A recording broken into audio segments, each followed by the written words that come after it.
약간 아줌마처럼 인식밖에 없어요, 아파트에서. 그러다 보니까 자연스럽게 제 아내랑도 친해지게 됐고, 그러면서 크리스찬들이 그 중에 계신 거예요. 그래서 성경 공부를 시작을 하게 되었는데, 저희가 좀 기도하기는 아예 안 믿어서 아예 성경 공부에 들어오지 않으시는 분들한테는 저희가 이렇게 좀 뭔가 예수님에 대해서 증거할 수 있는 것들을 조심스레 전해볼까. 항상 관계가 우선이더라고요. 마음이 열려야 뭔가를 받을 수 있는 그게 열리는 것 같아요. 요즘 기대가 많거든요. 그 아주머니들 어떻게 하면 저분들 이렇게 항상 친해졌어요. 또 그분들도 이렇게 저희 아이들한테 되게 잘해주시고 맨날 선물도 갖다 주시고 그래요. 아파트가 저희 사역의 한 장소가 될 줄은 몰랐어요.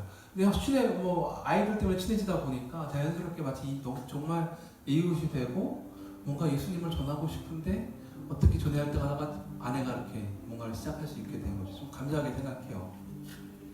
그런 기회가 생길 때 이런 주제가 나올 수 있거든요. 근데 제가 스웨덴에서 전도를 할 때 그 중에 한 85%에서 90%는 루터란 교회로 등록이 돼 있어요. 근데 예수님 정말 구하신 걸 믿냐고 그러면 저한테 물어보죠. Are you crazy? Do you really believe in those things? 정말로 그런 걸 믿냐? 말도 안 되는 일 아니냐? 저는 사실은 이걸 질문하는 것이 사실은 그 사람의 신앙이 정말인지 아닌지를 생각해 볼 때 되게 중요한 질문 같아요. 사실 여기서 막히면 그 사람 신앙은 아직은 예수님을 만나지 않은 걸 수 있는 거죠. 바울이 위편지를 쓴 이유가 고린도에 그런 사람들이 있었나 봐요. 교회는 안에 있는데 예수님의 부활을 믿는다면서 죽은 자들이 부활하는 걸 믿지 않는 거예요. 그러니까 바울 생각에는 네가 지금 죽으신 예수님이 부활하신 걸 믿는다면서 정작 네가 죽은 다음에 부활할 걸 믿지 않냐? 이게 말이 되는 얘기야? 하면서 편지를 쓴 내용 중에 바로 15장 부활장이 포함이 된 거고, 그 증거로 처음에 잘 생각해 봐라. 고린도 사람들아, 잘 생각해 보면 베드로가 먼저 예수님을 보지 않았다, 눈으로. 그리고 예수님이 한 번에 500명에게 나타나신 적이 있지 않았냐. 그리고 세 번째로 예수님의 형제였던 마리아로부터 태어난 야고보한테도 나타나시지 않았냐. 그리고 마지막엔 사도 중에 가장 못하고 보잘것 없다고 생각되는 나에게도 직접 나타나시지 않았냐 하면서 부활한 예수를 직접 본 사람들이 있다. 근데 요즘 이거에 대해서 사람들이 가장 많이 질문하는 거는 그걸 어떻게 믿냐는 거죠. 그 사람들이 봤다는 거. 500명이 봤다고 하지 않냐. 그러면 그 500명이 가짜를 본 거 아니냐. 그래서 집단 환각 이론이라는 것이 굉장히 소위 말하는 이 부활의 신빙성을 이제 공격하는 많은 이론 중에 하나예요. 사람들이 그렇게 생각할 수 있죠. 야, 500명이 헛것봤을 수도 있지. 사람이 많다고. 근데 퍼듀 유니버시티에 있는 닥터 로베르타 워터스라는 정신학 의학회 학회장도 역임하셨고 이렇게 일도 많이 하신 분인데, 그분이 얘기하기를 500명이 집단 환각을 보려면 부활보다 더 큰 기적이 필요하대요. 환각은 그런 식으로 작동하지 않는다고. 그러려면은 500명이 입을 맞춰서 거짓말을 하거나 아니면 그럴 일이 없다는 거죠. 그러면 두 번째로 좀 재밌는 건 증인들이 여성으로 기록됐잖아요. 근데 거짓말이라고 하기에는 그러면 거짓말이면 첫 증인들이 여성일 리가 없다는 거죠. 왜 그러냐? 그 유대교 율법에서 증인으로 인정 안 해준 10개의 그룹이 있어요. 당시에. 그 중에 하나, 일본으로 여성은 율법에서 증인으로 인정을 안 해줍니다. 2사람, 3사람이 나와서 동일한 얘기를 해도 잘 안 봐줘요. 그리고 보시면 노예, 유대, 비유대인, 정신 이상자, 장애인, 그 당시 그게 현실이었어요. 증언을 통해서 이득을 볼 그룹도 증언으로 인정을 안 했습니다. 그러니까 잘 생각해 보시면 이게 중요한 게요. 여성을 증인으로, 첫 번째 증인으로 기록을 하게 되면 첫 번째로 그 기록을 볼 사람들이 그때 당시 생각할 건 유대인들일 거 아니에요. 그럼 유대인들은 야, 여성을 어떻게 믿어? 정말로 다른 사람들을 믿게 할 의도였으면 여성을 첫 번째 예수님을 만난 사람들로 기록할 일이 없다는 거죠. 두 번째로 증언을 통해서 이득을 볼 사람이 누가 있냐는 거죠. 당시 예수님은 십자가에 못 박히셨고 예수님을 믿는 사람은 쫓겨나야 되는데 회당에서. 그러면 예수님의 부활을 봤다고 하는 그 증언을 하는 사람들은 사회에서 쫓겨나는데 이득을 볼 일이 별로 없는 거죠. 그러면은 멸시와 천대를 각오하고 증언이 여자이기 때문에 해당 안 되라는 얘기를 각오하고라서도 왜 그렇게 적었냐는 거죠. 그러면 이유는 특별한 일이 아닌 이상 현대학자들이 볼 때는 하나밖에 없다는 거죠. 실제로 아마 그렇게 됐기 때문에 거짓말을 할 수가 없으니까 그렇게 쓴 게 아닐까라는 거죠. 사실 저희가 부활을 믿는 건 다, 저는 사실 이런 걸 다 몰랐어요. 그냥 믿음으로 주님이 살아계시는 걸 확 믿고 알게 됐고, 그래서 예수님을 믿게 됐습니다. 그러나 어떤 때는 또 이런 어떤 누군가 만날 때 이런 것들을 설명해야 될 경우가 생긴다면 바라기는 이런 얘기들이 도움이 되기를 바랍니다. 왜냐하면 어떤 사람들은 뒤쪽으로 먼저 이해되다가 나중에 주님을 인격적으로 영접하는 경우도 있으니까 그건 역시 은혜의 얘기지만, 세 번째는 이제 증인들의 진실성인데요.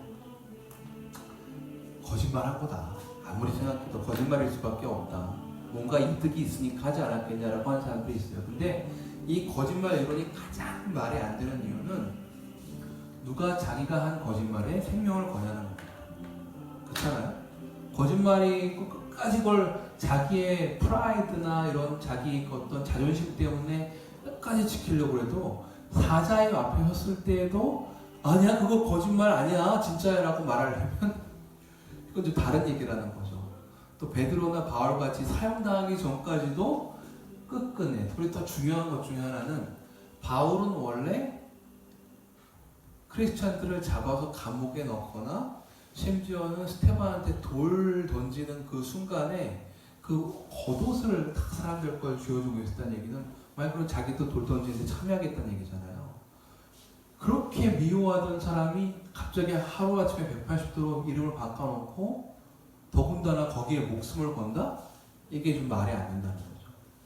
그래서 증언들 역시, 증인들 역시 진실하게 뭔가 믿지 않았으면 아니 어떻게 부활하신 예수님을 봤다고 자기 목숨까지 권하는 거죠.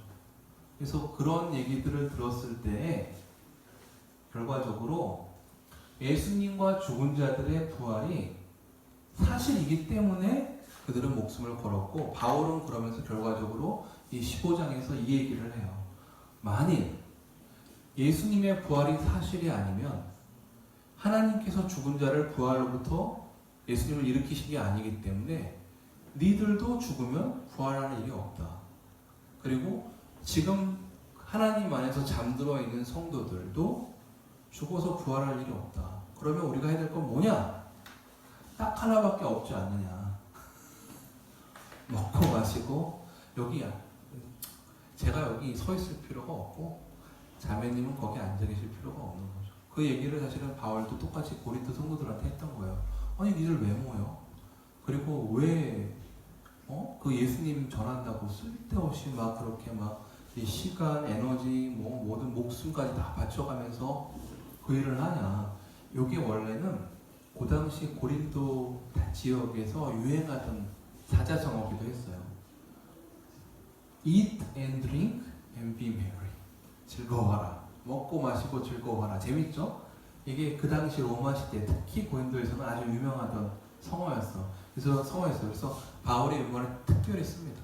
그래서 그럴 바에는 니들 고린도 사람들이 다 아는 대로 먹고 마시고 즐거워하는 게 낫고, 그렇게 치면 우리만큼 불쌍한 사람이 어디냐. 부활도 없는데 그걸 가지고 쓸데없이 막 시간을 낭비하고. 그러나 정말로 그러하냐는 것이죠. 앞에 여러 가지 얘기들을 바울도 했고 또 그 외에도 여러 가지 것들을 보면 예수님의 부활은 사실이기 때문이고, 자기도 그렇게 예수님을 경험했고 나도 예수님을 만났기 때문에 너희들한테 모든 걸 다 내려놓고 증거할 수 있는 게 아니냐라고 얘기를 하는 거죠. 저도 그렇게 여기 서 있고 부활하신 예수님이 사실이라면, 그러면 사도 바울이 중요한 얘기를 하는데요. 부활하셨다면 그 죽은 자를 부활시킨 하나님의 능력이 너희들 가운데도 있다고 얘기를 합니다. 그 얘기인즉슨 우리의 죄도 사함을 받은 거죠. 더 이상 우리가 죄인으로 가는 것이 아니라 그리스도 안에서 이인으로 가는 것이고, 또 하나는 그분이 바로 우리를 주님의 왕국에 초대를 하시고 있는 거죠. 그래서 58절에 굉장히 의미가 있는데 58절 다시 한번 볼까요? 고린도전서 58절. 왜 우리의 삶에 있는 이 모든 노력이, 오늘 이제 담임 목사님께서도 말씀을 전하셨는데 그 심은 대로 거두었다고 했잖아요. 바울도 여기서 비슷한 말을 합니다. 고린도서 15장 58절에 보면 여기 보면 이제 이 사람들이 죽은 자의 부활을 할 건 없다 라고 너희들이 믿는다면 너희들이 지금 하는 모든 수고가 헛된 것이다.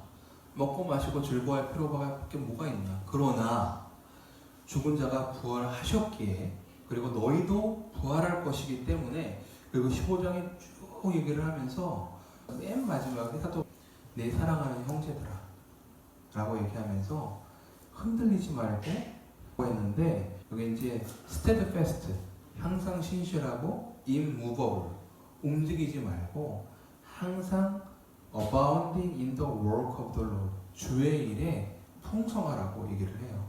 그리고 나서 제가 늘 위로를 받는 이 얘기를 하십니다. Knowing that in the Lord your labor is not in vain. 뭐라고 하냐면 이걸 알아라. 너희가 하는 모든 수고가 주 안에서는 헛되지 아니하다. 저도 기억나는 게 중학교 3학년 때까지 제가 굉장히 진보적인 교단에서 계속 생활을 했었거든요. 정말로 부활하신 예수님을 믿냐고, 정말 구원받았다고 믿냐고 물어본 사람이 제 기억에 고등학교 2학년 때까지 딱 성인들 중에 2분 계셨어요. 나머지는 아무도 진심으로 예수님 믿고 구원받았냐고 물어보는 분이 없었어요. 물론 나의 책임은 나의 책임이지만 그때 제가 느꼈던 건 주일학교가 진짜 중요하구나.